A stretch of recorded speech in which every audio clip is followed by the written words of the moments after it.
but on the back it shows the actual art. That's supposed to be the front cover art. And then the vinyl is all wacky crazy, wacky crazy, wacky crazy, wacky crazy, wacky crazy. I'm not sure what I want the thumbnail to be. Probably the actual album art, I think. Yeah, we'll go with that. But this record blew my mind. I love this record from start to finish. It is loud, it's noisy, in all the best possible ways. It's, oh my goodness. So my fondest memories of this record is that one snowboarding trip we had, this was like my mountainside soundtrack. Like, this is me going down the hill. This album is I feel like the front cover actually kind of sets the tone to it. It's like a cheerleader rock kind of thing. Very loud. It's so good.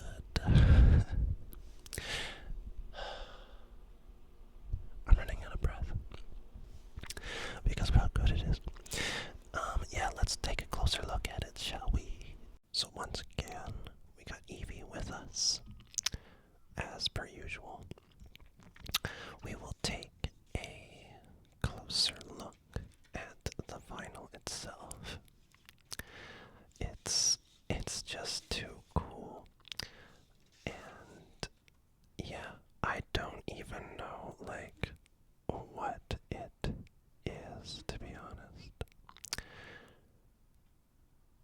Oh, it's kind of like what is it called? Infrared. I wonder what it's. Yeah, it's like infrared of something or something. Maybe it's like a weather pattern or something. I have no idea. But yeah, so cool. So right here we have, let's put this back in.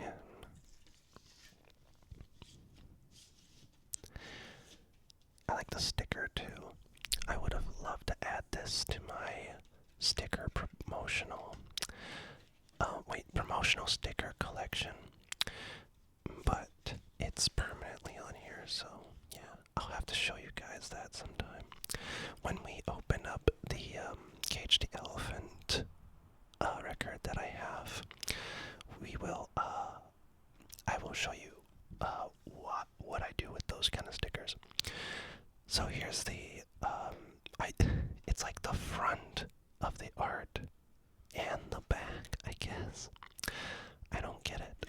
I wonder if it was packaged, because like this is how I received it as a gift. It was like this, and then the actual front of the art was in the back. I wonder how it would look if I put it like this. It kind of looks a little better. I don't know. It kind of makes more sense, actually. I might actually put it away like that from now on, but yeah. Iconic artwork. I love this so much. It's kind of creepy, and like the faces are all like blurred or just like mashed up. And then like, I don't know the context to this. Maybe like, there's a picture you took in school or something of the singer or something. But yeah, on side A we have Tell 'em, Kids, Riot Rhythm, Infinity Guitars, Run the Heart, and Rachel.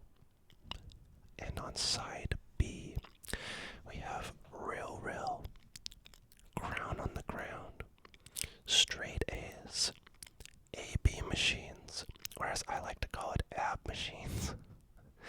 It's not funny. And Treats. So yeah, other than the actual record itself, there's not really much to the packaging with this. I really like really like vinyl artwork, but I don't really seek it out often, because it's usually very minimalistic, as in like presentation kind of thing.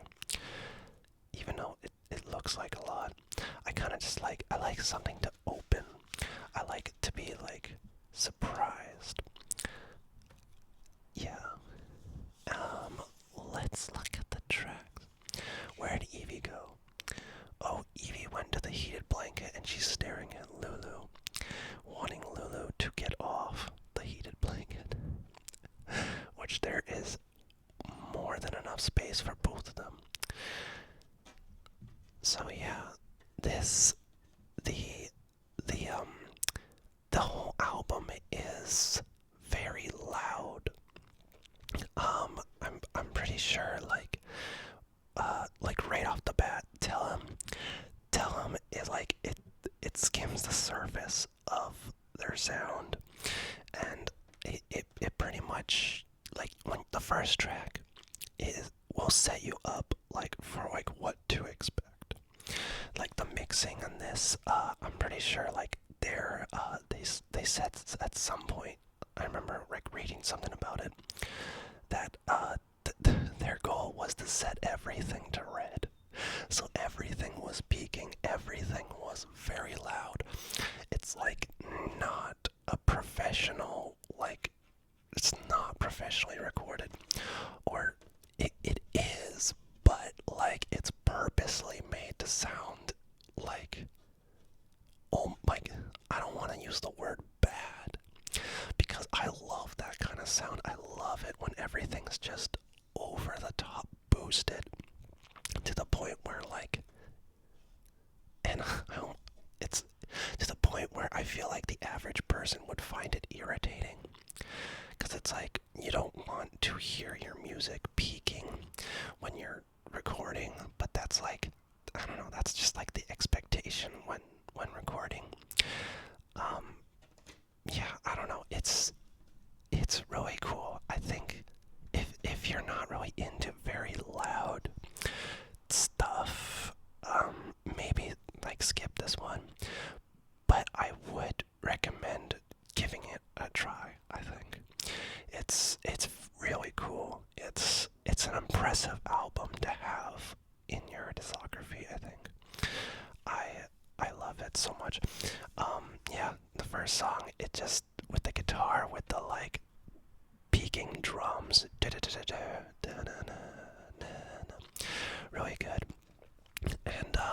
And like the singer giving off her like very like cute, like, while everything's really loud, the singer, I forget her name. I think her last name's like, I think it's like Cross or something. I forget. She was like a school teacher or something before this, and did this collaborative thing with, I forget the guy's name, but it's a two-piece, by the way, and it's I feel like I know a lot about it, and also just not enough. It's only in my head, and I can't take it out of my head, you know. He did a lot of production on, I think, one of the albums of MIA. That's pretty cool. So there's that under his belt. But yeah, they got together and did this, and I'm getting off topic. But yeah, everything's peaking, everything's loud. The next track, Kids, opens up with a really cool, like, compressed guitar that's kind of like it's bending downward. It's like an ow, ow, and then like more guitar that goes, and then like and then it goes like right into the drums, and the lead singer going yeah, it's I love it a lot. Like the it's like, how do I describe it? It kind of reminds me of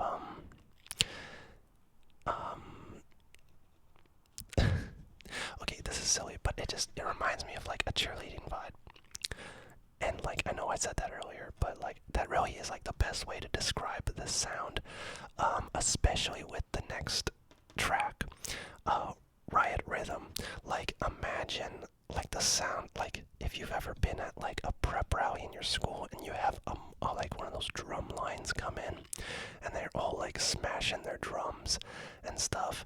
Like, imagine that sound with like a bunch of cheerleader women singing at the same time, and like there is like a also like a metal guitar head or person that's like over overdoing his volume on his guitar with a lot of distortion. That's pretty much the sound of this album. It's incredible. Yeah, but Riot Rhythm,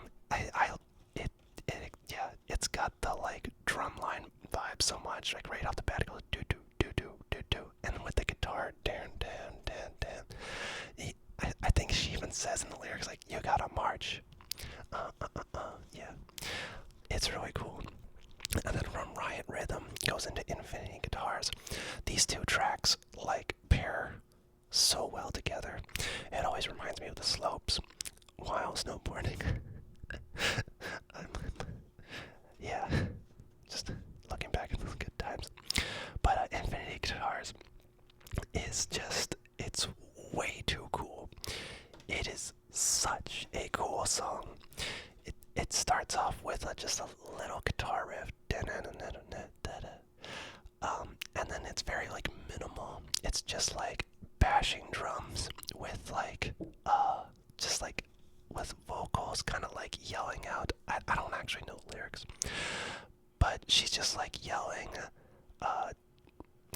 Yeah, that's it. Not much to say there. And like it just slowly builds up to something. And then right after like the second verse, when she starts to get a little bit more quieter, then like this really really raunchy, beautiful screeching guitar comes in, and everything is like the loudest it's ever been at this point in the album. And like there's like a bass tone to it as well that like hits so hard, and it doesn't even like come in right away with everything. It like the screeching comes in and everything comes in, and then the bass comes in, and like you can hear it. It's so cool. I think it's definitely the song that like at that point in this album had like it had already won me over. I loved the first two tracks. Riot Rhythm was a banger, and then like Infinity Guitars just blew my mind. This is one of my favorite albums ever, and I'm so glad I have it on vinyl. I'm actually curious to see like what other editions they have out there. I'm not even sure. Like I want to just guess that this was just like a private print that my brother got me. Yeah, cause I just feel like I've like never seen like online like versions of this. But anyways, yeah, and then right after Infinity Guitars we have Run the Heart. It goes into like it goes into the synth thing that like drags on for a bit. It almost sounds like a dripping synth, and like it's like takes a softer tone in the album, softer until it gets full red again, and everything goes really loud. Yep, it's just very loud. I love the like the over peaking bass in this one is so cool, and it just matches with like Cross's, I think that's her last name, Cross. It's gotta be like pronounced differently or something.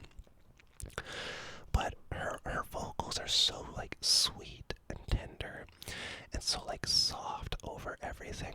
Like it's it's a very fast song, but it's like it's soft, but also loud.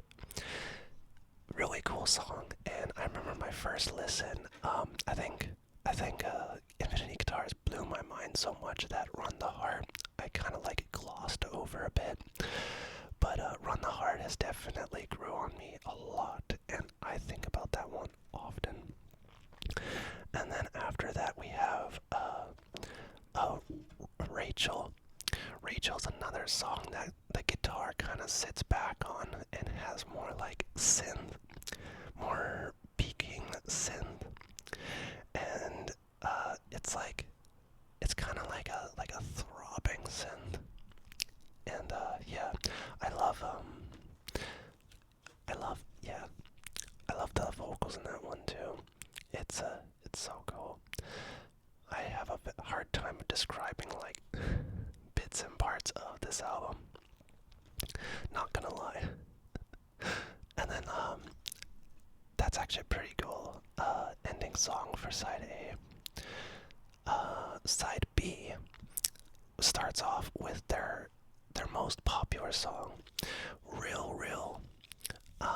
You might recognize this song. I think it was really popular online. I think I know it was like really popular on like it was very like Tumblr core, I'm pretty sure.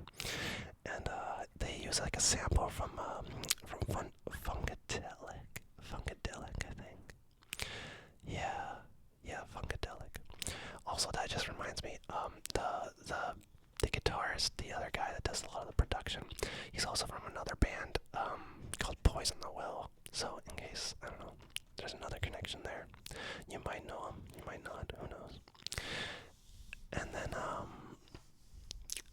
yeah, Real Real is like out of the whole album, I think Real Real is, I know it is the easiest to listen to. So if you want to not, destroy your ears in first listen, and you want to give this album a listen to Real Real. That one's really cool because it also carries the same themes and same production and like just same kind of sound for the entire album, and it's really cute. I really like it. And then after that is Crown on the Ground. Crown on the Ground is like the first song in this album that actually got like lyrics stuck in my head, because I still don't know a lot of the lyrics to a lot of these songs because I can't really understand or make out what she's actually saying, which is a vibe. I tend to like that a lot. And like it's like set that crown on the ground and set that crown on the ground and set that crown on the ground and yeah, it just says it over and over, and I love it. And it's also just another very loud song. Very like, I imagine like those like, those like drums that you carry on your chest and you're banging both sides. That's what it kind of reminds me of. Yeah. And then after that we have Straight A's. And boy, you thought all the other ones were loud. I think Straight A's is the loudest. Straight A's. Yeah, it's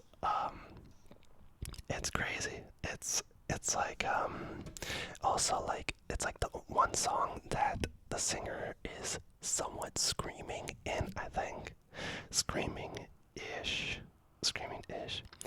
And like the guitar and the vocals are humming and like singing like at the same tone.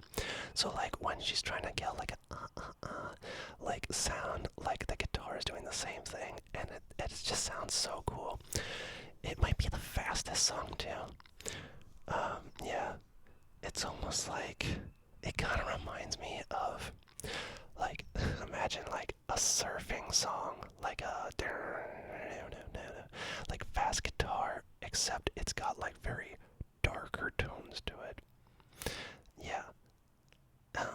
And then we go into the ab machines, or A/B machines. I like to call it ab machines. Because Yeah, AB, Ab Machines.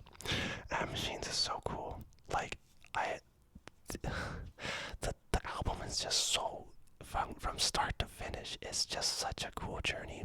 And it gets even more epic towards the end, and Ab Machines is like, it feels like the the closure, to be honest. It's got like these really like bending guitars that's almost sounding like I'm going blank here. It's kind of sounding like Egyptian scaling almost. Yeah, um, yeah, I highly recommend it actually. I think it's so cool. It's very like compressed and whatnot. And yeah, actually, I will say that I think it is very. I think it is Egyptian scaling, as far as I remember. Which we all love Egyptian scaling songs. That stuff is so cool. And then, last but not least, we have Treats, which is the name of the album. Treats is a fantastic closing album. It's it's dark, it's angry, it's got everything in like all at once, and it's super epic too. It's like it really is like a grand finale, like curtain falling down moment. Um, yeah, that's got a really cool the it's got that phaser-ish echoey guitar effect that's very um I'm trying to think of okay, Green Day's Boulevard of Broken Dreams. That that guitar effect though. Yeah, it's got that. It's got like very outdated guitar effects. I remember having like a bass pedal that actually did the same thing, and that thing's so ancient it doesn't even have a power switch. You just plug it in.